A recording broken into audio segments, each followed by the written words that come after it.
अर्जुन भैया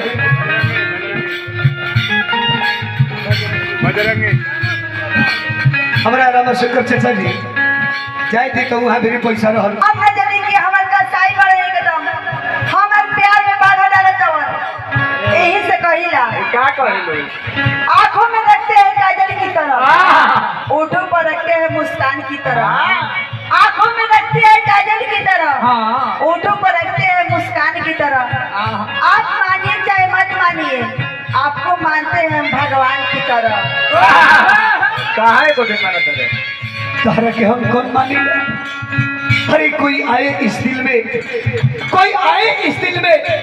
मैंने खुद को गवारा नहीं किया कोई आए इस दिल में मैंने खुद को गवारा नहीं किया तेरे जाने के बाद मैंने इश्क दोबारा नहीं किया अरे लाख लोग पूछते रहे सबब मेरे अश्कों का मैंने बातें बदल दी पर जिक्र तुम्हारा नहीं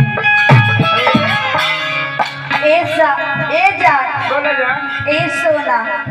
हम तो कबो न सोच रही कि तारे के भुलाए बाकी का कही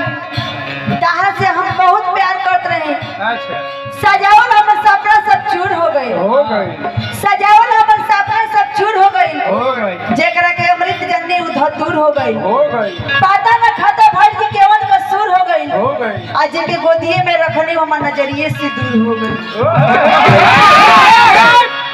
आज मीठ मीठ बोली बोलती है मेरा बसकर चाचा सोनिया की रहू बड़ा तो ही के सेवा करे के चाहिए